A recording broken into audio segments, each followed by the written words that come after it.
Do bring your protective clothing. Oh, my God. Once they get your address, they never leave you alone, do they? Oh, well.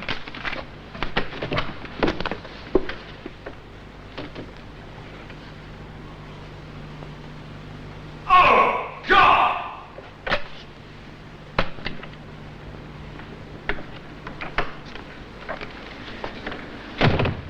Get Freddie. Surtax! Yes.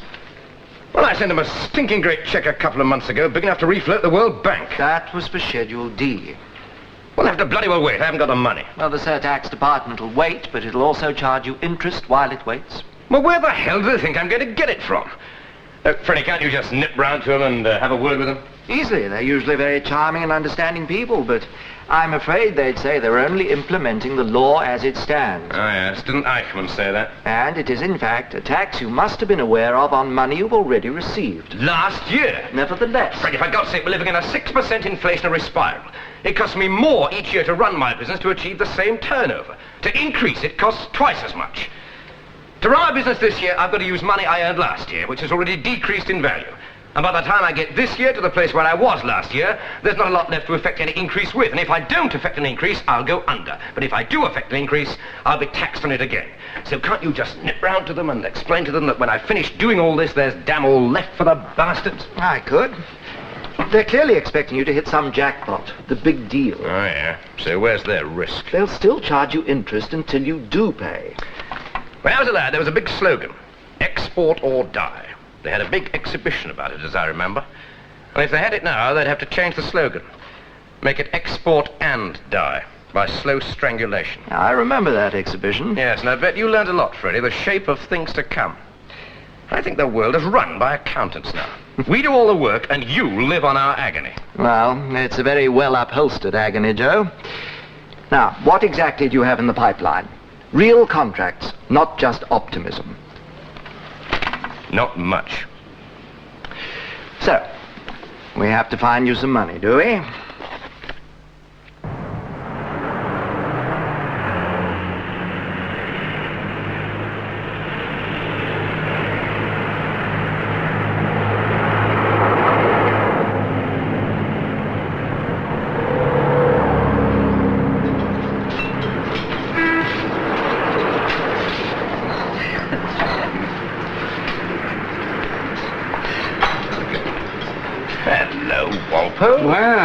Well, what are you doing in Bond Street at this time of day? Tell me you've got an expensive mistress asking for praises. Oh, sit down, Walter. He paints a very glamorous picture of me, doesn't he? Now, this is Miss Amanda Norton. How do you do? How do you do? Walpole Gibbon, civil servant and fascist hyena. Well, have a coffee, Walter. Thank you. Well, I must be going. Oh, must you? I'm sorry. Oh. I have to. I'll call you, Joe. Fine. Goodbye, Mr. Gibb. Goodbye. Ah, who was that? Well, do you like it? A very intelligently built girl. She's what's called bait. For what? And don't overexcite me. Well, she works for an American arms dealer, A.J. Giddings. That's rather big league for you, isn't it? Well, as you know, it's not allowed for an alien to tender for British armaments. And A.J. Giddings wants me to do a deal on some surplus stuff. Ah, I see. He wants you to act as his front man. Well, that's all perfectly legal. I don't think you need to tell me about it. Well, I wouldn't if I was going to do it. And she's a representative? Yes, well, you see, whereas an English firm would send round someone wearing a bowler hat, A.J. Giddings sends round someone with a... Yeah. And you're not going to succumb to her blandishments? Well, not in the way A.J. Giddings would like me to, but she won't know about that for a couple of days either. You do lead a glamorous life, Joe. I shall think about you as I'm nibbling my chocolate biscuit in the office. Well, all is not lost, Walpole. A.J. Giddings hasn't got it all cornered yet. Gold is where you find it. Oh, I beg your pardon. I think we'll have another coffee, please. Black, I should think. Watch it, Walpole. It costs you just to look, you know. It either goes on your bill here or at your doctor's. Unfortunately, I'm on the National Health. Well, now, I hear you've been out of the Middle East and just back. Good trip? Yeah, not bad.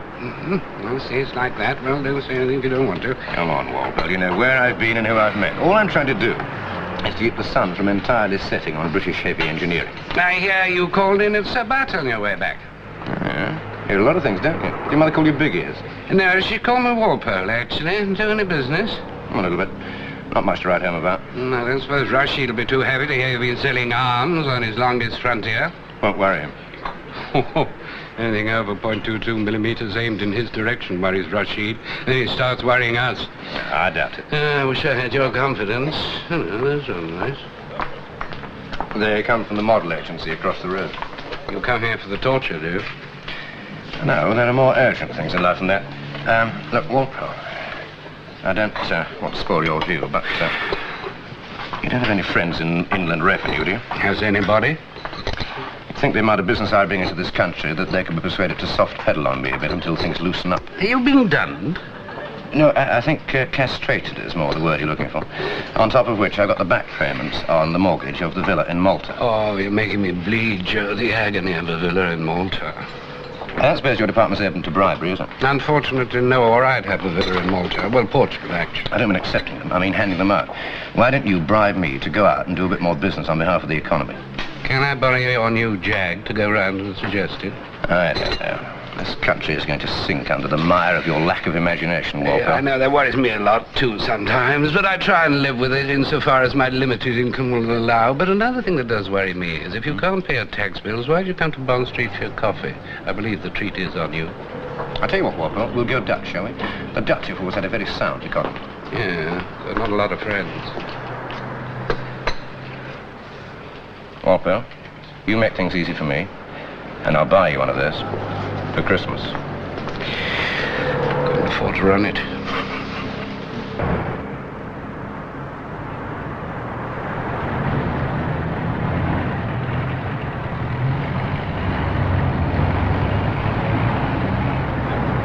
Well, thanks for the lift, Joe.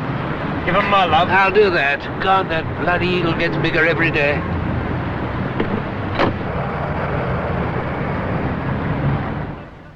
Mr. Gibb, how very kind of you to drop in. How are you? Very well, thank you. How are you? Splendid, thank you. Absolutely splendid. Well, we haven't seen each other in some time, have we? I've been back in the States, as you know. Yes, I have. I can't get over how well you're looking.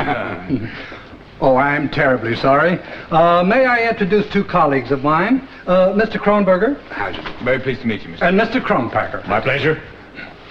Now, let's make ourselves comfortable, shall we? Thank you.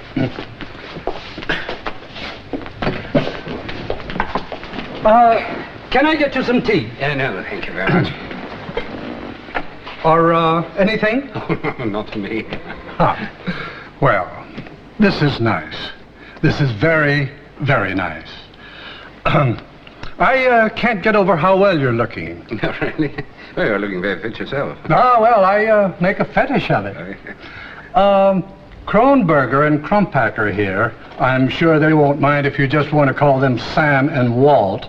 Particularly wanted to meet you, Mr. Oh, indeed. Why was that? Well, I'm sure they can speak for themselves. They're big boys now, aren't you, fellas? I think so, Mr. Mayhew. How can I help you, gentlemen? I beg your pardon. Oh, I'm sorry. After you. No, you go ahead. Oh, thank you. Mr. Gibb, through your work in the department, we thought you might know a man named Hine. Joseph Hine? Yes. Why? And your wife rang up. Did she? Did she say what about? Yes, she said you'd be in London this evening, and would you have dinner with her? Do what? She said it was entirely a matter of business. What kind of business? She doesn't actually take me into her confidence. All right. Shall I ring her, or will you?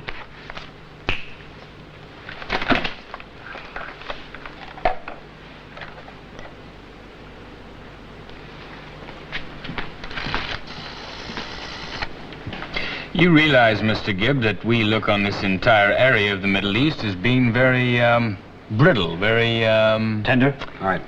raw, extremely raw. Yes. Our government has always regarded this area as one in which the least imbalance could cause Trouble? Yes, quite. You're dead right there. Yes, I'd say trouble. Quite, yes. However, it's not an area where we have any direct influence.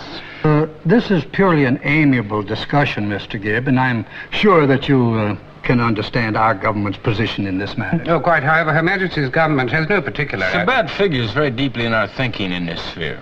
Sabat does. Very. Very. You see, if you think of the Federated Republic on the one hand as being one side of the scales, and the treaty states on the other hand as being the other side of the scales, centered around Rashid, and one has to think of Sabat as being the fulcrum, or the... Point of balance? Point of balance. Exactly. Actually, a fulcrum is not a point of balance, a point of leverage. Or leverage, as you'd say.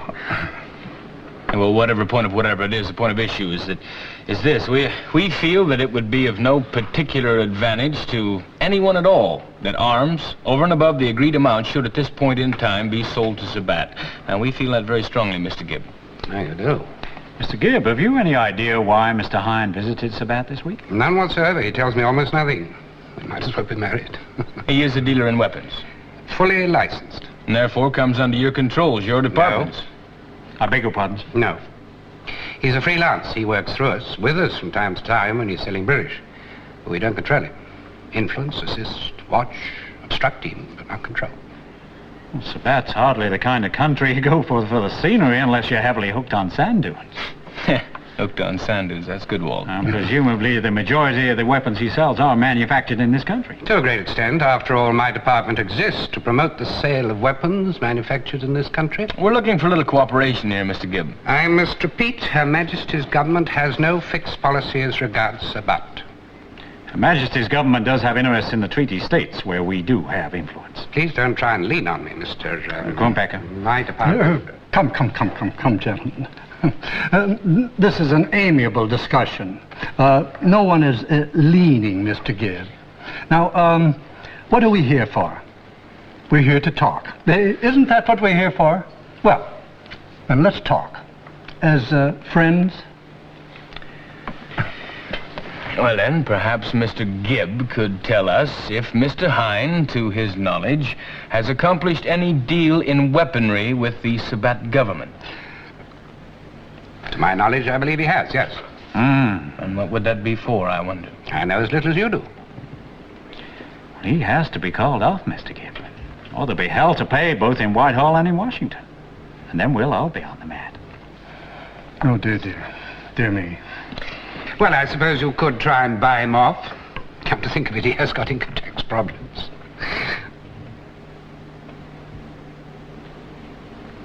Now, wait a minute, gentlemen. I was only joking.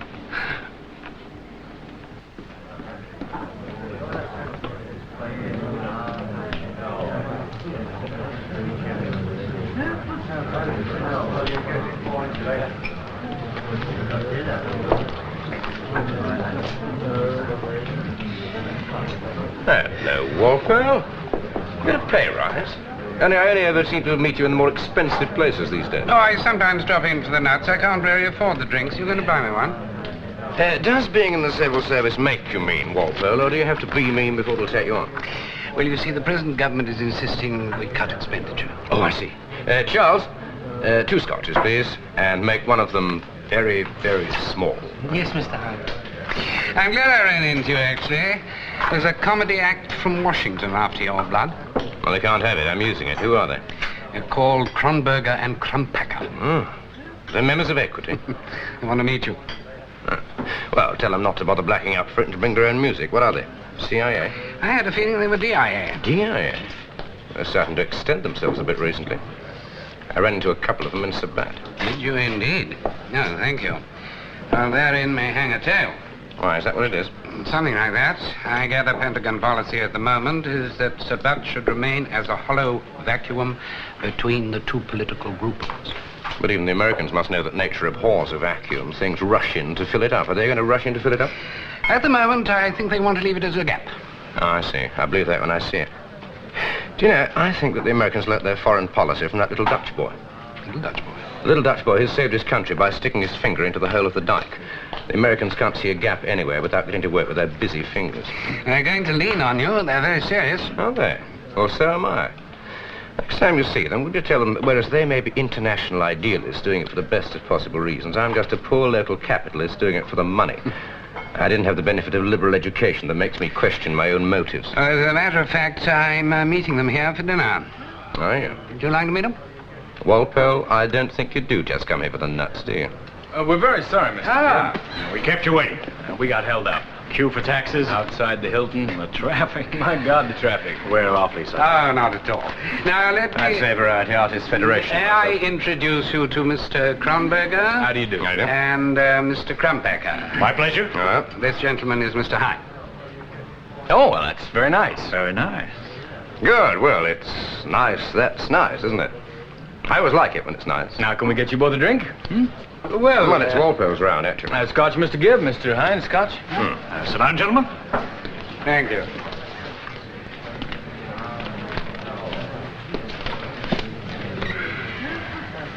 Mr. Mayhew couldn't be here. He's not feeling too well. Oh, dear. Nothing trivial, I hope. We've heard a lot about you, Mr. Hine. And all nice, I'll be bound. Oh, of course. How about joining us for dinner? We'd like that. Wouldn't we like that? Certainly. Well, as a matter of fact, I can't. I'm spoken for. Oh, That's very disappointing. Well, some other time, eh? may we call you? All right. I'll bet you'll ring me tomorrow. Now, how about lunch here tomorrow? Say 1 o'clock to say ringing. Yes, that'll be nice. Fine. Well. Now, where were we? Scotch for Mr. Gibb and Scotch for Mr. Hine. Waiter, Scotch, Walt? Yeah, please. Excuse me, Mr. Gibb, just check the menu. My God, they are serious, aren't they? They're professionals. Yeah. Well, if I'm found under Tower Bridge in a cement waistcoat, everything I own goes to the Anti-Blood Sports Society, or failing that, my mother. No. Are you sure you can join us, Mr. Hine? I'm afraid I can't. I'm dining with my wife. Oh. Oh, how very nice. She's a charming young lady. I like her very much. You're getting drunk, Walpole. Mrs. Hine's waiting in the restaurant. Is she? Oh, thank you very much. Well, excuse me, gentlemen. I'll see you soon, then, eh? Maybe at the London Palladium.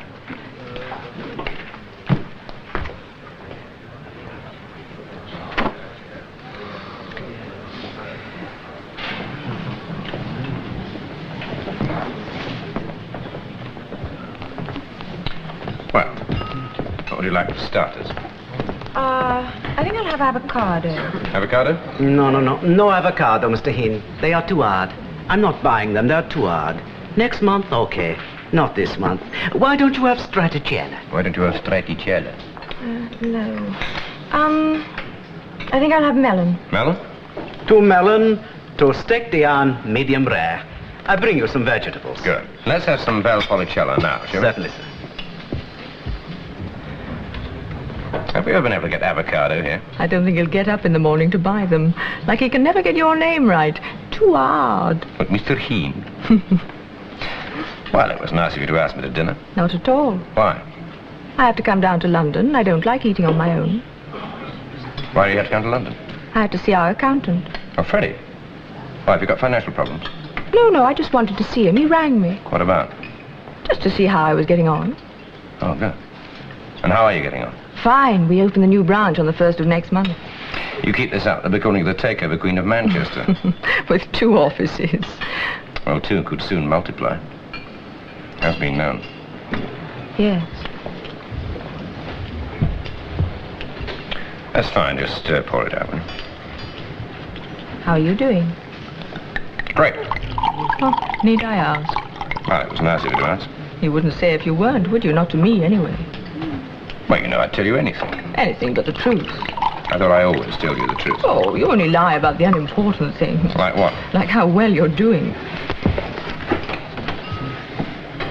Freddie says you're in a mess. Well, Freddie is an old woman. He says you need a lot of money. Look, I just happen to be in armaments.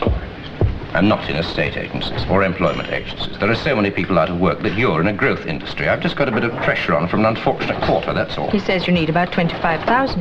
My God, does he tell you everything? Going to find himself sacked if he goes on like that. He's only trying to find you some money. Look, what's this got to do with you? Well, he's accountant to both of us, and we're not actually divorced. He never seems quite able to get the hang of that. No, apparently not. He says you need about 25,000 to cover the income tax and pay the mortgage on the villa in Malta. Something like that. Well, you could always sell the villa. I don't want to sell the villa in Malta. Why should I, just because you hate it? I don't hate it. I just thought it Look, might be I pay something. Freddie to think these things out for me. I go out and I work hard and I earn money to buy things. Why should I sell them just because some government department wants to buy something as well? What's mine's my own. Let them borrow it. I can let you have it. Well, I could sell my business. Don't be ridiculous. Well, it would fetch about... Why not? Well, I mean, it'd be chucking good money away. What would you do after you'd sold it? Would you come back and live with me? No. Well, you'd have to find some more money to support yourself with then, wouldn't you? I just thought that it might help. Oh, thank you very much. It doesn't. Well, let's talk about something pleasant, shall we? How's your mother?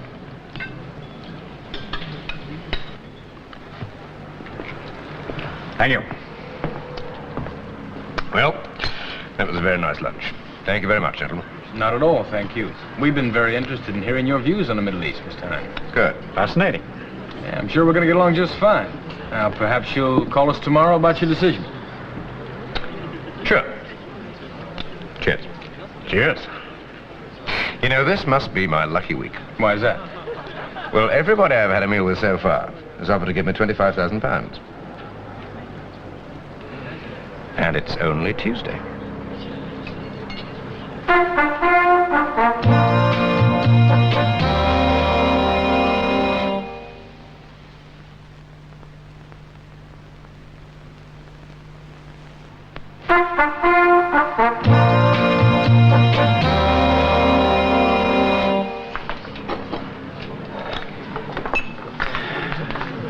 Are you getting addicted, Walpole? Or have you moved your office to Bond Street? Well, it's quite accidental, actually. I'm interested in buying a picture from a dealer around the corner. Oh, yeah? Sugar? Thank you. Well, that's not strictly true. You amaze me. I thought I might find you here. Uh-huh. Green? You do know what they're up to, don't you? Well, of course I know. Yeah? They've offered me a year's contract for £25,000 to act as extramural consultant, as they put it, on the Central Arab States. Which means that you'll become a United States employee for a year. Only with reference to Sabat. I'd have to agree not to pursue any of my own business interests in that area. Well, they'll keep you out of Sabat. What did you say? Well, what do you think I said? If I wanted to sing with a high voice in the Vatican choir, I could arrange a cheaper operation than that. Thought you needed the money. Did you put them on to me? Well, I did say jokingly that you had tax problems. Well, they knew exactly the right amount, didn't they? I certainly didn't know the amount. Oh, so they went round to the Inland Revenue. Well, I don't think the Inland Revenue... Somebody did, and they knew just the right amount. I mean, they went and asked somebody, and then somebody asked somebody else, and somebody else told somebody, and then somebody went back and told Romulus and Remus, and then they came round and told me. Well, it's all very difficult at the moment. It's always very difficult at any moment, Walpole. Why particularly now? The Americans are invoking an agreement on arms limitation in the area, and we were participants at the conference. Oh, it's bad luck. I wasn't a participant at any conference. Of course, it's all right for you. You're on your own, aren't you, Joe? You, did say no, did you? Well, of course I did. I mean, I thought I'd be pleasing you and the British government. And I thought your department existed to promote the sale of British arms abroad, and so help to increase our gross national product and get us all out of this nasty little inflationary spiral somebody or other got us into. Now, don't tell me I was wrong all the time, Walpole. You can do just what you like, of course. You're a free agent. Anyway, Sabat doesn't come under your conference agreements. I'm very well aware of that. Well, somebody trying to break your arm, then? You developed sadomasochistic tendencies, Walpole. I haven't asked you to change your decision, have I? Walpole, how much more do you think they'd pay? Oh, I'm not going to get into that sort of Now, discussion. come on, Walpole. It's just as disgusting to do something you agree with because you're paid for it as it is to do something you don't agree with because you're told to. If any of it's disgusting in the first place. Don't you think? I suspect your argument is a piece of arrant sophistry. What sophistry, Walpole? I don't know what it means. Specious and fallacious reasoning. Eh? An argument intended to deceive. Well, you may be right. Well, what exactly would your department prefer, then? In words of one syllable. That you do as they ask. The Americans. I don't believe you. Just as you like. Come on, Walpole. Why not just as you like? Jeremy! Jeremy, I want you... If you press that and speak quite normally, it requires very little effort. I can hear you in the next room as if you were beside me, apart from which it's new, and although you haven't paid for it yet, it cost £150 to install.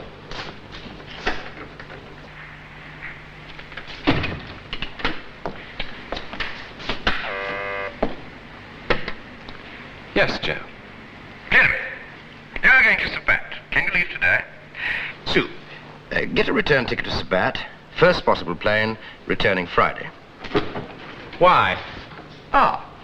Because I'm telling you to. Something gone wrong? No? What am I supposed to do when I get there?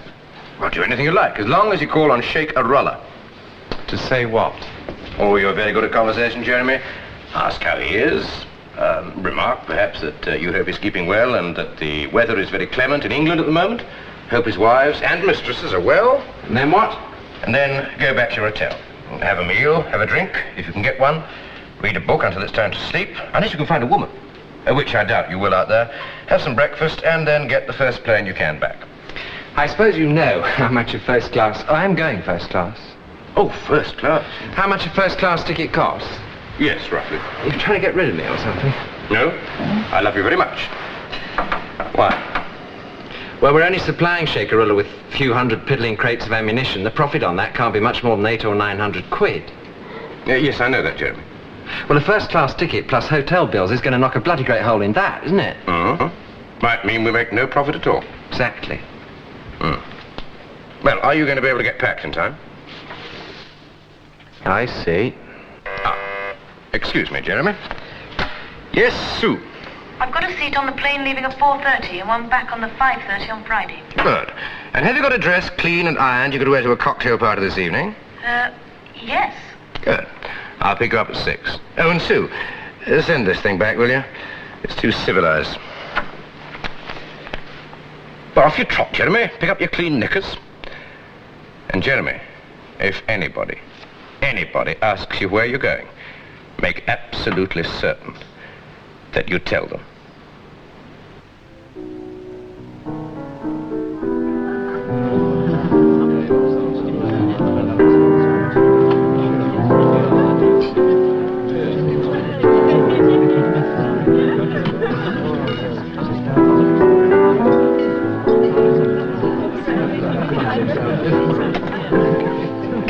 Do you remember that song, I Enjoy Being a Girl? Yes, I think I saw the show. That was my favorite song till I started going to the psychiatrist.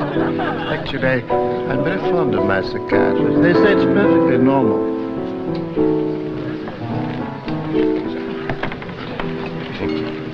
I think that... Thank you. Hello. Hello. Fancy meeting me. You told me last night that you would go back to Manchester. I changed my mind. Oh. Well, what are you doing here? We do have some mutual friends left, one or two. The very most. What are you doing here? I was brought. Who by? By whom? All right, Clever Dick. By whom were you brought by, then? Oh, you wouldn't know him. Who were you brought by? Circumstances beyond my control. Is that your new secretary? Which one? The glamorous one. No, that's my secretary on the left, the rather nice girl. Oh, pretty. And I don't. No? You haven't stopped mixing pleasure with business? I don't like the knowing looks when you're giving dictation. Who is the other one? Business. Wow. Believe it or not. Oh, I bet she's very good at it, whatever her business is. Armaments. Armaments? Well, that's a nice everyday job for a quiet, home-loving girl. I bet she gets a lot of satisfaction out of it. Yes, not from me, as it happens. No? Oh, perhaps you haven't been feeling very well. You want a good hiding, don't you? Oh, I'd love it. Why don't you fancy her, then? She's too obvious. Yes, you can see that from here. Or should I say those? Still, I bet she's got a very nice nature underneath it all. And pretty boobies. When you've seen two, you've seen them all, I always say. Do you? Well, you can take it from me, that's hopelessly inaccurate. I vow to a greater experience. Matter of fact, she's quite good at her job. Good. Well, that is important as well, isn't it? As well as what? As well as pretty boobies, after all work and no play. I'm going to take you outside and beat you black and blue. Oh, but you won't, will you? Are you sure you don't want me to find you the money? No, I tell you. All right. I've got it all fixed. It's all settled. Good. Wouldn't be a bit surprised if she was in love with you, you know? Who? Your secretary. Oh, rubbish. Quite, but she doesn't know that yet.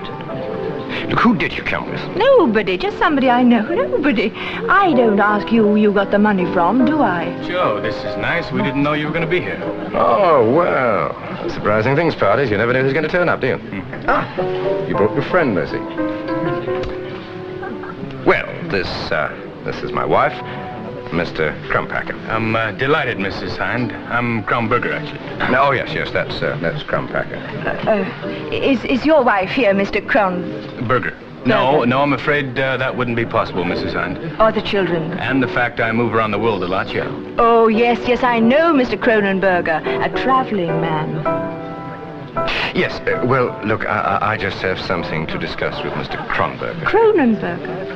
If you'll excuse us, Joe, a word or two? Yes, excuse her.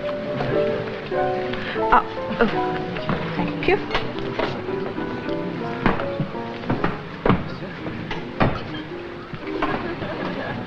She gives marvelous parties, Mrs. Berryman, don't you think? Charming lady. Charming. It always used to give me such pleasure when her invitation... We didn't know you knew her. Didn't you? Well, there you are, then. It's part of life's great panorama, isn't it? Yes. I first met Mrs. Berryman. Let's see, it was the first time that I was appointed to come to Europe. It must have been around the time... So you're not interested, Mr. Hine? Yes, I'm interested. Oh, sure. That's very disappointing, Mr. Hine. Well, are you not interested? Just say. We don't have unlimited time, as you may realize. What is it? Has something gone wrong? No, I'm interested. Oh, I'm sure that Mr. Hine has both of our country's best interests at heart. Mr. Windsor has flown to Sebat, I understand. Yeah. Who is Mr. Windsor? A moment or two, Mr. Mayhew. I've got a contract out there. We can get you out of that. Oughtn't me take a loss? Not necessarily. Oh, well, that's very nice of you. Oh, nothing to do with being nice, Mr. Hine. Are you not interested? Well, I'm interested, but you see, 25,000 just won't cover it. I've got to make sure I play both ends against the middle. That's a normal business safeguard. I can't afford to take a loss, and I'll have to pay some form of compensation. What would cover it? Well, make me an offer. 26. Nowhere near. How near is nowhere near, Mr. Hine? That's for you to find out, isn't it? I'm terribly sorry, but I don't know exactly... A moment or two, Mr. Mayhew. Just give us a moment or two. Yes, but please. Mr. Hine, we realize you don't want to make a loss. Naturally, we don't expect you to, but we must have some idea of the area we're talking. Now, how much, in your estimation, would you need? What are you saying about Mrs. Berryman's parties? Oh, charming lady. Charming. Absolutely charming. Here, Liz. No, thanks. Thank you. How's Manchester, Liz? All right. Only that, only all right. The offices keep me busy. No time to stop and think. He's such a bloody fool. You should know better, Walpole. At my age. At any age. How long is it now, Liz? A year? 17 months, 2 weeks and 4 days. It's a long time to be apart. Depends, doesn't it? A day's a long time for some people. Just beaten them up to 29,000.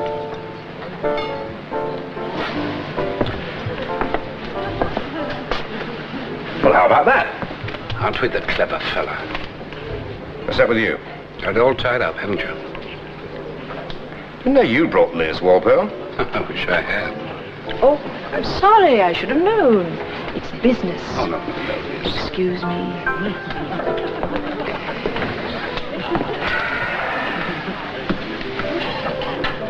Who did she come with?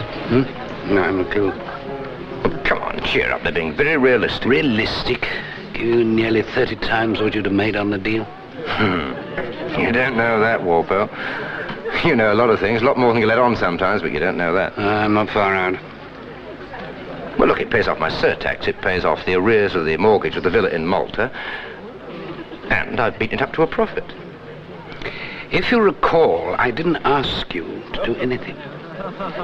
Oh, well, you hoped I might do something then, didn't you? Actually, I hoped you wouldn't. Oh, God, you are complicated, Walpole. Do you want some advice? No, I don't think so. Well, you're going to get it. Take the money and run. Don't hang around questioning your motives. Yeah, I'm not. It's you who's questioning my motives. Well, don't hang around listening to me questioning your motives. You've been drinking, Walpole. little. You're having a right treat tonight, aren't you? I wish you hadn't agreed. Why not? wasn't necessary. Look, I've done everything that everybody wants me to do. I've beaten it up to a profit and we're all happy. You said your department... Bloody necessary. Now it's just one more market lost to this country. We couldn't stand out against the Americans, even though there wasn't an agreement on Sabbat, but you could have. You could have set up you if you'd wanted to. But you'll do anything for money, won't you? Yes, almost anything, yeah. Yes. Well, it's an enviable trait, the single mind. You've got what you want, and my minister's going to be very happy. Well, you'll get a nice pat on the bots, and what more could you ask for, eh?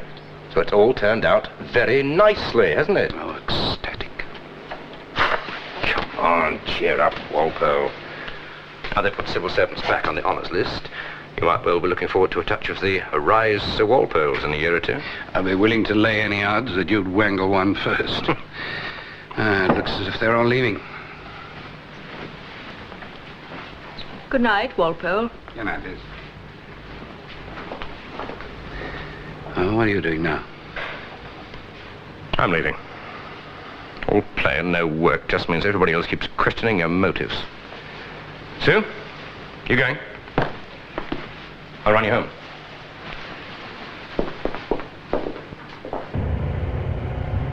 Did you know your wife was going to be there? No. You were talking to her for a long time. I didn't know you had a stopwatch. Is she trying to get you back? No. Would you go back if she wanted you to? No. Why not? Oh, for God's sake, don't you bloody start.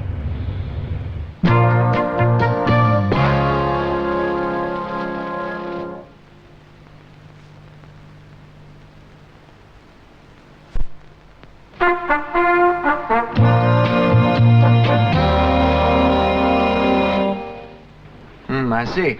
And how do they intend to make payment? Monthly, quarterly, or at the end of the year? No. I made it a condition that I get the whole cheque immediately, on the nail. And they agreed to that? Yeah. I suppose if we were being honest about this, it doesn't really come under the heading of a fee, does it? It would, I suppose, come more under the heading of a bribe, wouldn't it? Yes, I suppose so. Why does that offend you, Freddie? Not as long as I don't actually have to write it down in the accounts as a bribe. Oh, the horrible possibility that an accountant of all people might be connected with the taking of a bribe, eh? By the way, there's no tax on it. I think you'll find there is. I think you'll find there isn't. Why? Because I tell them I didn't want to pay any tax on it. And how do you imagine they're going to avoid you doing that? Well, I think they'll have a word in the Inland Revenue's ear. One may disagree with the administration of Inland Revenue, but one would be very hard put to believe they were actually dishonest. You've obviously got more faith in people's ability to withstand pressure from above than I have.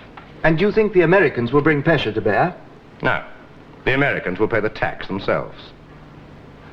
Oh, I see. Well, that's going to cost them a bit, isn't it? You really must have them over a barrel. Well, I'm relieved at least to learn it's all going to be honest. Oh, for God's sake, Freddie, grow up. It's not honest. Any of it. Is it? It's my job to make it look as though it is. Don't give me a hard time, Joe. Hello, Freddie. Jeremy. There you are. Hello, Joe. Hello, Jeremy. How do you get on? Shakerilla sends his best wishes. Good. How is he? Very well. I, let him know I was on my way somewhere else. Just dropped in to see if he was happy. I was quite overwhelmed. Good. Sends you this. Oh. And he's looking forward to getting his delivery of ammunition we promised him. He's not getting his delivery of ammunition we promised him. He's not getting his delivery of ammunition we promised him. Well, I'm glad I didn't know that before I went out there. Nor him. I'd have had to get a bigger briefcase to bring my head back in. Why isn't he getting it? It's simply that we don't understand, Mr. Hine. It's become impossible. You had a contract with us? Well, we'll make compensation. We aren't looking for compensation, Mr. Hine. We are looking for ammunition. The Sheikh assumed your contract to be your promise. There are other places to get ammunition. You are the third European dealer who has withdrawn this week. Why has it suddenly become impossible? We are a small nation, Mr. Windsor, no more than about 9 million people. But it would be preferable for certain larger powers if we chose or were forced to align ourselves with one of the two political groups. It would be... I know. Tidier. We don't wish to be tidy to please others. We wish to be independent. We have been so for several thousand years. Yes, I understand that. We are not an aggressive nation. We don't have enough population to frighten anybody. But we would prefer to survive. Look, Mr. Mataz, I'll do everything I can to find someone who will supply you with what you need. I think you are going to find it difficult in Western Europe at the moment. And if this is the case, I suspect we may need the ammunition very soon. Is this true? These days we all live in darkness and with dangers compassed round, don't we, Mr. Hine? I am very sorry. And we are disappointed. We had thought that if not your word, then your contract was your bond. Thank you for lending me your time. Miss Gray will see you out, Mr. Mataz. So...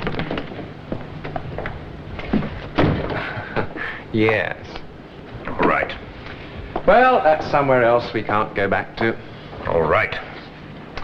We'd be lucky to make the Sheikh's garden party list, I should think, if there's anywhere left standing to have a garden party in a couple of months. All right, Jeremy, leave it. Still, it pays your surtax, doesn't it? And your bloody wages, sonny!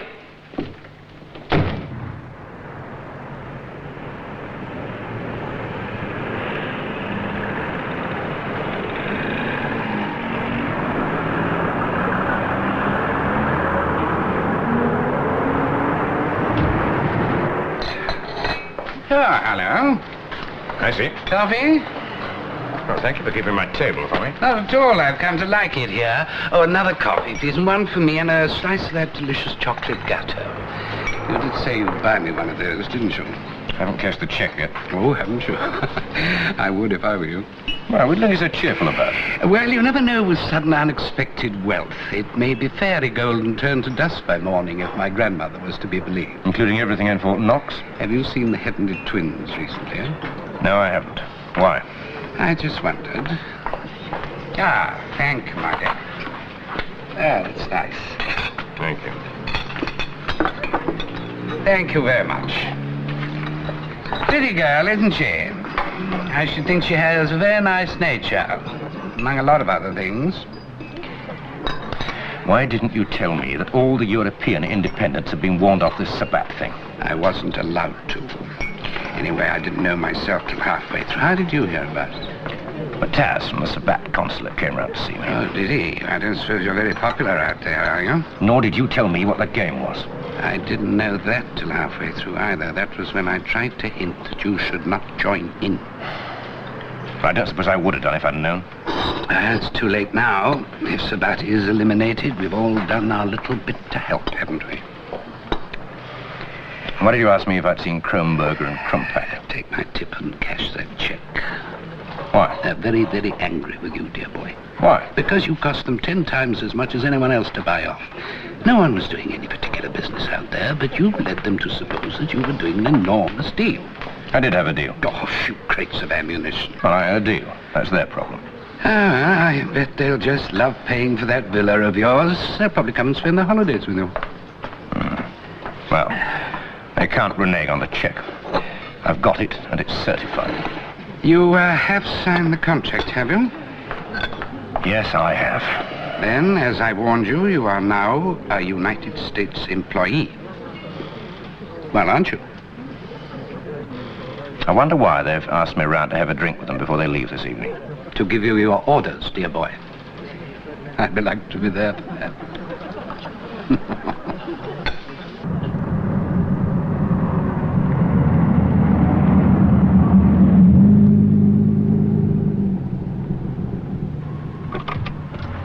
No strings. There were no strings. I meant it. I could have given you a check. It wouldn't have bounced. Why, Liz? Is that why you wanted to see me? Just to ask why? You stayed on in London. Yes? With the business in Manchester screaming out to be managed. Now that's running out, Liz. That's desertion. That's it. A responsibility. Some people never learn to be responsible, do they, Joe? Anyway, it was a nice gesture. Or a clever one. That's how you see it, isn't it, Joe? She tries to make it on her own. She can't. Any excuse to see you. Well, it's not like that. Not at all. Freddie said... To hell with Freddie. He's an accountant. His business is arithmetic, not hearts and flowers. Our arithmetic. In this case, mine. But I'm not a charity case, Liz. You'd never let me help, would you? Even if it meant going on national assistance. Right. Well, anyway, you're over your problem now, aren't you? Yes. I'm over it now. In spite of what Freddie might say. He didn't say anything. Well, not much. Why do you suspect anyone that we still have in common? Let me take you out to dinner tonight, Joe. Well, after all, it was supposed to be on me last time. You took over, you ordered, and you paid. All right. You choose the place, then. But look, I've got to have a couple of hours. I've got somebody to see first. Another time, Joe. But it's an appointment, it's business. I've spent what must add up to years waiting for you to show in bars and restaurants in that morgue at Isha. Look, I'll call you. It'll probably not be more than a couple of hours. No! Don't bother. I'll call you. In a couple of years.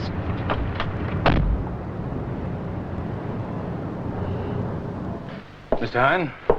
Cheers. Well, gentlemen, I hear you're leaving. Tonight. We should be sending you a certain amount of documentary data we'd like you to study. Oh, yeah? Our department will require a full written report on your reactions to this data. I see. We shall also expect at least monthly reports on your opinions on any developments in the area you'll be concerned with on our behalf. Would you? We take it you'll be paying regular visits to the area for first-hand information? Such visits to be paid for by yourself. Oh, you assume that, do you? You have a contract with us to carry out consultancy work? My contract says that such work shall be fitted in with my other interests, and it shall not be to their exclusion. I shall do it as and when and if I please. Mr. Hine, you were paid to... I was bribed, Mr. Kronberg. You choose to think of it as a bribe, Mr. Hine. Yes, I do. And after all, I drew up the contract, or at least the get-out clauses, and you were very happy to have me do it as long as I took the money. Don't worry, I'll send you a report one of these days, probably on the collapse of Sabat's independence and its causes. Well, gentlemen, let me buy you a drink. I think you must be feeling a little bit ex-succus. What exactly does ex-succus mean, Mr. I read it Hine? in a book last night. It means you're out of juice, baby. There you are, Freddie. You'd better get it paid into the bank as quickly as you can. Walpole Gibb thinks it might turn to dust. It already has. You won't spend any of this, will you? What do you mean? They can't stop it. It's certified. A friend of mine in Inland Revenue rang me this morning. Apparently, the Americans won't be paying the tax. And they've told the income tax people exactly the amount involved. So, as this comes within the current financial year, I'm afraid what with the tax on this and last year's surtax, you're going to have to find a little in excess of this amount to cover both demands. Oh, God, oh, bloody mighty! Does it never end? It's still very unfortunate. I suppose the Americans decided if they were going to chop your head off for reasons I know nothing about, they might as well use the native axeman. Not so ex-succus as one might have hoped. Not so what? I think it means never screw down the lid of a coffin until you're sure there's someone inside.